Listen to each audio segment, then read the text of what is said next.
खुश आमदेद। पिक्चर पे मेरे पास जो कमेंट आया है, सानू भी ले चल नाल वे बाबू सोनी गड्डी वालिया। आबिद मोमिन राना जो है ये इस्लामाबाद से हमें देने, क्या बात है राना साहब, क्या ज़बरदस्त किस्म का आपने उसे टाइटल दिया है। और एक और जो है वो है ज़िंदगी के रास्ते पे महबूबा ना सही महबूबा की बकरी ही सही।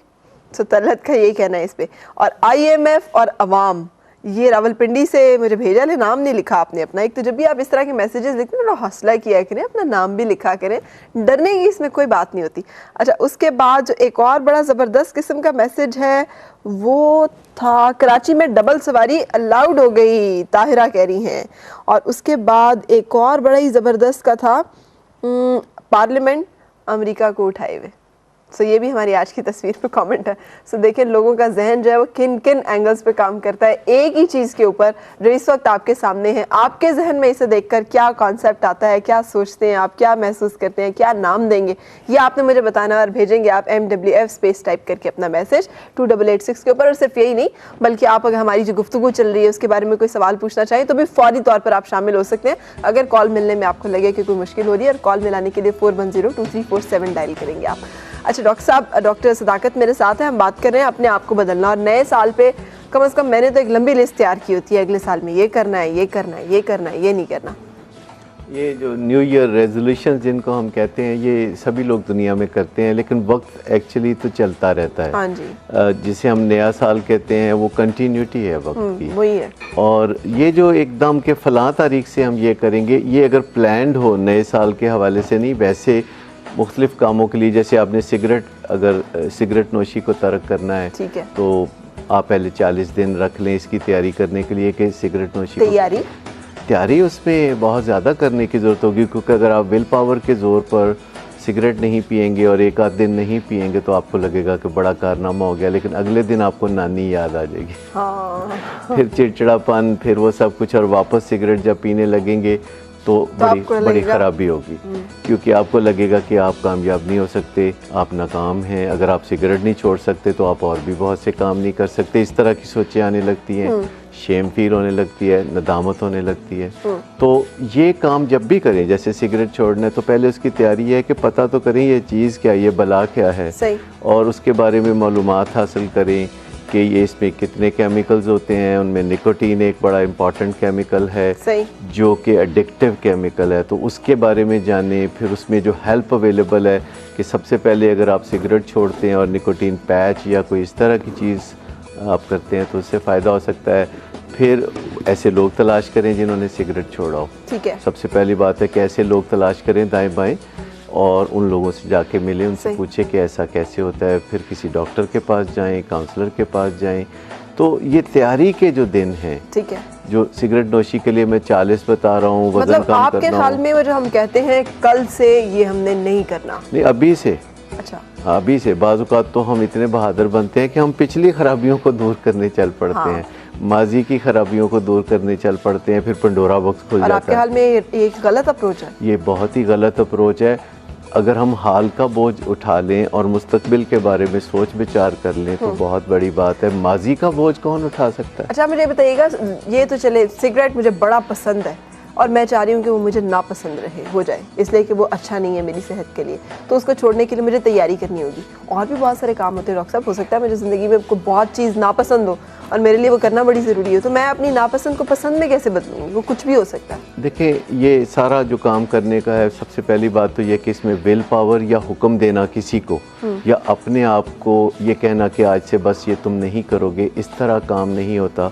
जो चीज़ आपको पसंद है और आपने अब उसे नापसंद करना है, तो ये काफ़ी लंबा सफ़र है, क्योंकि जो चीज़ हमें पसंद होती है, यानी हमें आदत होती है या कोई इल्लत होती है, या जिस चीज़ में हम बहुत डीपली बिलीव करते हैं, कोई अकीदा है ऐसा जिसको हमने पत्थर की लकीर की तरह अपने दिल पे बना लिया हुआ है, तो ऐसी चीज़ों को बदलने के लिए हमें एक तरीके से लंबे प्रोसेस में से गुजरना पड़ेगा। हमें ये जानना पड़ेगा कि ये जो आदतें होती हैं और अकीदे होते हैं, इनके एक मेंटल मैप्स होते हैं, ज़हन में नक्शे से बन जाते हैं। अच्छा। जैसे आप अपने घर से निकलते हैं, दफ्तर तक आते हैं, तो ये जो रास्ता है जिसमें आप ड्राइविंग करते हुए आते हैं, तो ये ड्राइविंग करना आपको सबसे ज़्यादा आसान लगता है, आपको सोचना भी नहीं पड़ता। जैसे गाड़ी ड्राइव करते हैं, इसके भी मेंटल मैप्स होते हैं, आपको पता नहीं होता कि आप ब्रेक पे पाँव रख रहे हैं या एक्सीलेटर पे, खुद ब खुद ठीक होता चला जाता है। सही। ये आदतें भी इसी तरह होती हैं और इल्लतें भी ऐसी होती हैं। आदतें और इल्लतें, आप दो लफ्ज यूज कर रहे हैं, दोनों का मतलब एक ही है? नहीं, दोनों का मतलब अगर एक होता तो मैं दो कहता ही ना। तो अच्छा, क्योंकि क्या फर्क है? आदतें वो चीज़ें होती हैं जिनके मेंटल मैप्स होते हैं और ये बस इसका फ़ायदा होता है, और इसके पीछे कुदरती असूलों के साथ यकसानियत होती है। आपकी पुष्पनाई में कुदरती असूल चल रहे होते हैं साथ साथ। ठीक है। तो इस तरह आदतें होती हैं जिनके सिर्फ फ़ायदे होते हैं। ठीक है। ये वो चीज़ें हैं जो कि आप करना चाहते हैं, आप करना जानते हैं, आप करते हैं तो हर दफ़ा फ़ायदा होता है, मेंटल मैप्स पुख्ता होते चले जाते हैं। सही। इल्लतें भी मेंटल मैप्स रखती हैं, लेकिन इनके पीछे वसवसे होते हैं, इनके पीछे खौफ होता है, ये कुदरती असूलों के ख़िलाफ़ चलने वाली बात होती है, इनके पीछे द्योमालाई कहानियाँ होती हैं, इनमें सुनी सुनाई बातें होती हैं। क्या क्या चीज़ें इल्लतों में आ सकती हैं? बहुत सारी चीज़ें इल्लतें हैं। ये उन आदतों को हम इल्लतों का नाम फिर देने लगते हैं जिनमें से फ़ायदा कम होना शुरू हो जाता है, नुकसान आना शुरू हो जाता है। ठीक है। ऐसी बहुत सारी चीज़ें हैं, जैसे आप देखिए कि खाना खाना एक फ़ायदे का काम है, हमें उसका मज़ा आता है, हमें हमारी सेहत अच्छी रहती है, हमारी ज़िंदगी उससे बरकरार रहती है। तो ये एक आदत है हम सब लोगों को। लेकिन अगर हम बहुत ज़्यादा खाना लगें, हमें मज़ा आता है, जब भी निवाला मुंह में रखे मज़ा आता है, तो हम कहते हैं कि ये तो कोई अच्छा काम है जिसमें मज़ा आता है। तो अगर अभी मज़ा आता है तो आज ही तो हमारा वज़न नहीं बढ़ जाएगा। ये एक बड़ा मसला है, क्योंकि जो हमें किसी चीज़ का मज़ा आता है अभी और नुकसान होगा कल, तो हम सोचते हैं कल किसने देखा है, कल के बारे में हम सोचते नहीं। ज़्यादातर हम माजी के बारे में या अभी हेयर एंड नाउ की बात करते हैं। जैसे कोई घूंट जो शराब के किसी के गले से उतरते हैं तो उसके फ़ौरन बाद क्या होता है। सही। ये चीज़ जो है उसको फंसाए रखती है इस चुंगल में। सही। लेकिन इन दी लॉन्ग रन क्या होता है, ये चीज़ें जो हैं फिर सीखनी पड़ती हैं। ये जो मेंटल मैप्स बने होते हैं, कॉज एंड इफेक्ट, बटन दबाया रोशनी हो गई। अगर आपने अपनी डिसलाइक को लाइक में बदलना है, अपनी नापसंद को पसंद में बदलना है, और अपनी पसंद को जो आप समझते हैं कि अच्छा नहीं है, और हर इंसान के अंदर बहुत सारी ऐसी बातें होती हैं जिसके बारे में उसे खुद पता होता है कि अच्छा नहीं है, ठीक नहीं है, और वो मजबूर होता है, उसे समझ नहीं आ रही होती कि उनके साथ डील कैसे करना है, उसको नापसंद में बदलने के लिए आपके ख्याल में उसे टाइम देना पड़ेगा अपने आप को, और मुनासिब तैयारी करनी पड़ेगी। उस तैयारी का एक फेज़ तो मेरी समझ में आया, वो ये कि आपने सिर्फ कुव्वत इरादी पे डिपेंड नहीं करना, आपने मालूमात इकट्ठी करने की कोशिश करनी है। और क्या करना होगा? दूसरी बात है कि लेक्चर वगैरह अपने आप को देना या किसी को देना, ये इतना काम का नहीं होता। वैसे हमारे बातें करने से बहुत फ़ायदा होता है, हमारे छोटे मोटे काम हो जाते हैं, और बातें करना और अपनी बातें मनवाना बड़ा आसान सा लगता है, क्योंकि बातें हम अपने मुंह से करते हैं और हम जहाँ भी जाते हैं हमारा मुंह हमारे साथ ही जाता है। इसके लॉजिस्टिक्स बड़े आसान है। बिल्कुल। लेकिन अगर मामला छोटी मोटी चीज़ों का हो, सही, जिनका ताल्लुक आदतों या इल्लतों से नहीं है या पुराने अकीदों से नहीं है, तो फिर बातों से काम निकल आता है। लेकिन अगर आपका कोई मसला है, कोई सीधी उंगली से घी निकलने वाला मामला नहीं है, टेढ़ी उंगली से घी निकलने का मामला है, परसिस्टेंट है, बार बार नाकाम हो चुके हैं, और वो दुनिया में माना हुआ एक मुश्किल मसला है, तो फिर अपने मुंह को थोड़ा रेस्ट देना पड़ेगा। बिल्कुल सही। सबसे पहले कि वो जो एकदम जो हुक्म फरमा देना होता है या अपने आप को कह देना होता है या बुरा भला कहना होता है कि तुम ऐसा क्यों नहीं कर सकते, तो मैं समझता हूँ कि फिर ये जो बातों से काम नहीं निकलता, तो बातों को अलग रख देना चाहिए और आगे के मंसूबों पे काम करना चाहिए। बिल्कुल सही। मेरे साथ एक कॉलर भी है। अस्सलाम वालेकुम। अस्सलाम वालेकुम। हेलो, अस्सलाम वालेकुम। क्या हाल है आपका? हेलो, अस्सलाम वालेकुम। वालेकुम अस्सलाम। क्या हाल है आपका? फराजी, कैसी हैं आप? मैं बिल्कुल ठीक हूँ, आप ठीक हैं? जी नहीं, आपने जितना हल्का जी का है उसका मतलब ये होता है कि नहीं। क्या हुआ? जी, मेरी उम्र 23 साल है ना। अच्छा। और 2 साल से जो है मेरा एक मसला है कि अजीब से ख्यालात जहन में आते हैं। मसलन क्या ख्याल आता है? बस अजीब से ये आते हैं कि ऐसा ना हो कि मैं मर जाऊँ, या हर वक्त दिल भी धड़कता है उसकी वजह से। ये ख्याल तो मुझे हर वक्त रहता है कि मर जाना है एक दिन, तो उससे पहले पहले क्या करना है, क्या कुछ करने का है। अच्छा, और क्या आता है कि ऐसा ना हो कि मैं मर जाऊँ? दूसरा क्या ख्याल आता है? 2 साल से ये है। हाँ, बस 2 साल से ये ख्याल आते हैं। और दूसरा ये कि बस हर वक्त बीमार रहती हूँ, कभी भी 2 साल से मैंने एक दिन भी चैन से नहीं गुजारा। क्यों, क्या हुआ है? 2 साल पहले, 2 साल में क्या हुआ? 5 साल हो गए। मैं आपको इतना पसंद करती हूँ, आपसे बहुत बहुत शुक्रिया आपका। आप साथ रहे। आपको बहुत मैं मिलाती हूँ, लेकिन आज मिल गई है मेरे को। चलें, थैंक यू सो मच। आपकी आवाज़ से ही लग रहा है कि आप खासी परेशान हैं और खासी उदास हैं। मैं आपको एक बात बता दूं, इस फेज़ में से निकले जहाँ पे आपने अपने ऊपर तारीख किया हुआ है कि पता नहीं क्या हो गया है, कुछ भी ऐसा नहीं हुआ जो कि आपके साथ ज़िंदगी में या दुनिया में पहली दफ़ा हुआ हो। ये दुनिया में हमेशा सब कुछ होता चला है। और बाकी बातें डॉक्टर सदाकत आपके साथ।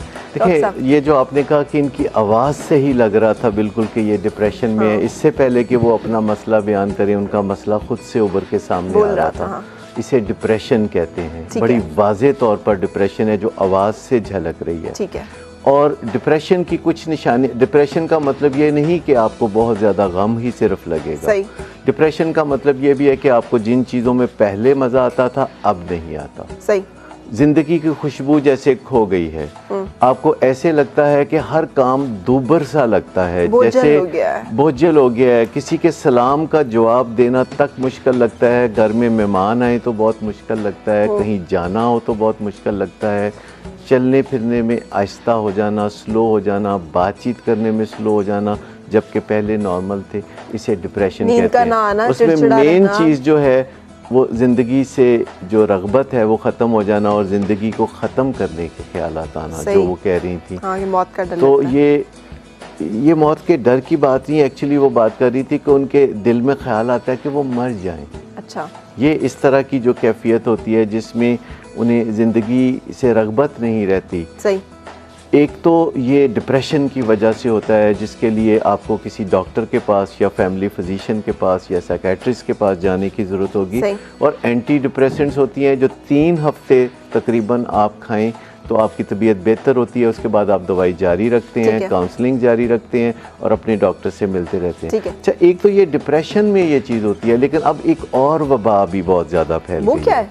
वो ये है कि लोग इस ज़िंदगी को अहमियत नहीं देना चाहते और ये इस कदर ज़्यादा प्रोपेगेंडा क्रैप है ये कि इस दुनिया की कोई अहमियत नहीं, ये बस अगली दुनिया के बारे में सोचो और अगली दुनिया की ही तैयारी करो, बस अगली दुनिया का सोचो, इस दुनिया के बारे में ना सोचो, ये दुनिया के कुत्ते ना बन जाओ। इस तरह की गंदी बातें जो लोग करते हैं, मैं समझता हूँ ये क्रैप है, ये कूड़ा क्रिकेट है, इसकी कोई मजहबी हैसियत नहीं। मज़हब बिल्कुल ऐसा नहीं कहता।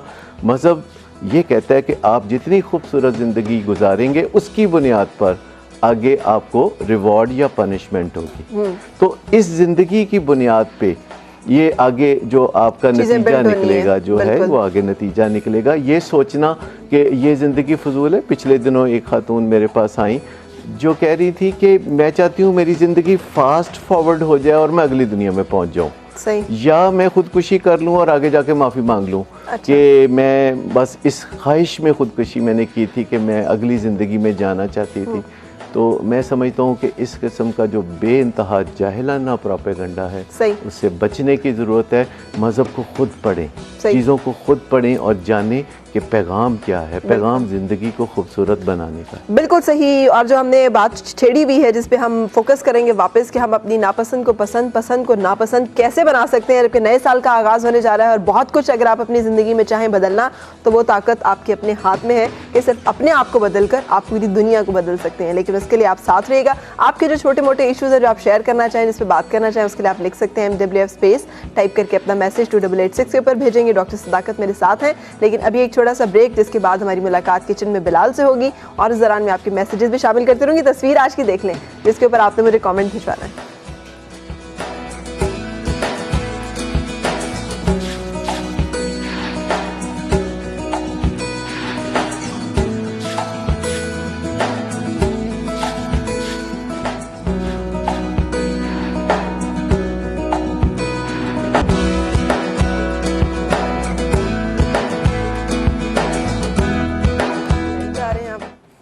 खुश आमदेद। और हमारा गाजर का हलवा जो है वो बिलाल मुस्कुरा मुस्कुरा के पका रहे हैं, इसलिए उसे पकाने में भी कुछ और देर लगेगी, क्योंकि जिस दिन ये गुस्से से पकाते हैं ना कोई चीज़, उस दिन वो फटाफट बन जाती है। तो जिस दिन इनका मूड अच्छा होता है उस दिन रेसिपी लंबी हो जाती है।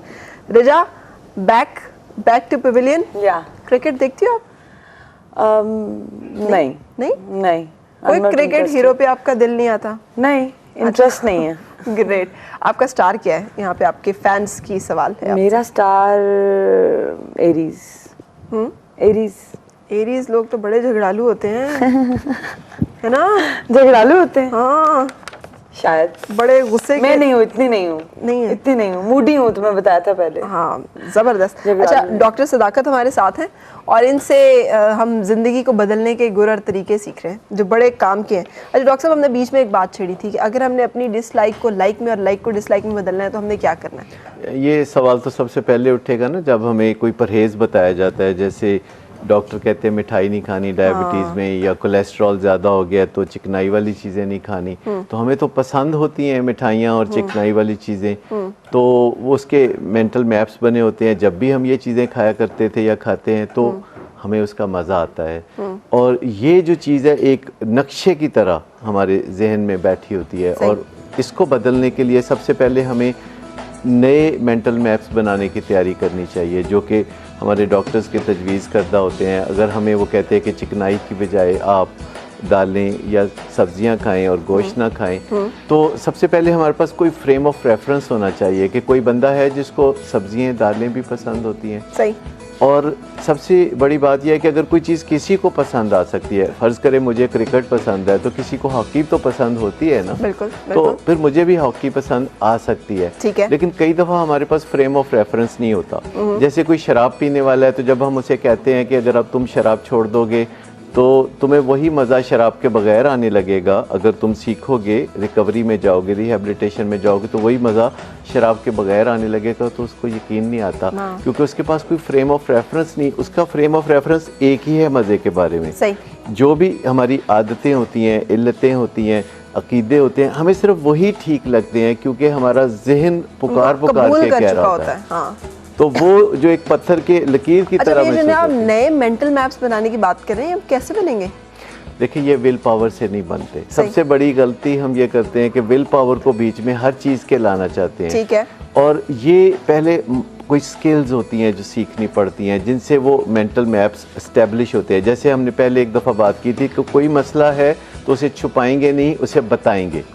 जो ही हम अपने मसले को ज़्यादा से ज़्यादा लोगों को बताना शुरू करते हैं, रीज़नेबल और मीनिंगफुल लोगों को, और उस मसले को जब हम अपने मुंह से अल्फाज के ज़रिए कहते हैं और हमारे कान उस मसले को सुनते हैं, तो यूँ एक चक्कर मुकम्मल होता है। तो मेंटल मैप्स यूँ बनते हैं कि ये मसला है। सही। अगर हम इसको छुपाए रखेंगे तो हमारी ये ख्वाहिश पूरी हो जाएगी कि किसी को पता नहीं चलेगा, वो मसला हल नहीं होगा। सही। तो सबसे पहले मेंटल मैप्स को चेंज करने के लिए पहला स्टेप कबूल कर लें मसला है, लोगों को बताएं। सही। और ख़ास तौर पर ऐसे लोगों को बताएं जो फिर आप पे नज़र भी रखें। अच्छा। और आपको लगता हो डॉक्टर साहब कि आपको वो समझ रहे हैं, यू नो, जी, आपकी बात समझ रहे हैं, रीजनेबल लोग। आपको ये अंदर से कॉन्फिडेंस होना चाहिए। पहले तो आप ऐसे हर एक लोग से कहाँ नहीं बात मिलेंगे करेंगे, नहीं आप मिलते। रीजनेबल लोगों से, मीनिंगफुल लोगों से बात करेंगे सही। जो आपके ख्याल में अच्छे लोग हैं। सही। और वो अपने पराये कोई भी हो सकते हैं। सही। तो आपको पता होता है मुआशरे में इर्द गिर्द लोग होते हैं, कोई हेल्पफुल होते हैं, कोई हेल्पफुल नहीं होते। सही। अगर आप किसी को जाके कहें कि भी मैं सिगरेट छोड़ना चाहता हूँ और वो आगे से कहे कि छोड़ो, क्या छोड़ना है, तुम पीते रहो, मैं भी पीता रहता हूँ। अच्छा रिजा, सुना है आप बर्थडे बम्स बहुत अच्छे करती हैं। बॉम्ब्स, बर्थडे बॉम्ब्स करती हैं। बॉम्ब्स। तो वो आज की जो बर्थडे विश एंड ग्रीटिंग है वो रिजा करेंगी। और रिजा आपके साथ जो है हमारा लास्ट सेगमेंट जिसमें हम आपको ग्रीट कर रहे होते हैं वो करेंगे। ये एक मेरे पास ऑस्ट्रेलिया से मेल है, लेकिन डॉक्टर साहब ये नेक्स्ट प्रोग्राम में इंशाल्लाह शामिल करूंगी। और ये आप सब सुन लें, नसरीन है और ये कह रही हैं कि my husband is always angry with me and my daughter try to keeps him happy but he is never happy and thankful. He argues with neighbours and all his friends and our friends as well. We lives in Australia. आप Australia में रहती हैं, लेकिन ये मसला हर घर का तकरीबन है। तो ये नेक्स्ट हमारा जो इशू होगा, टॉपिक होगा, वो इसी चीज़ के ऊपर बेस होगा। आप हमारे साथ रहिएगा। ग्रीटिंग्स। और रिजा, ओवर टू यू। क्या करूं, मेरी तरफ से बहुत सारे बॉम्ब्स हैं। अच्छा, बहुत सारी हम अभी greetings हैं। दिखाने जा रहे हैं। Birthday greetings.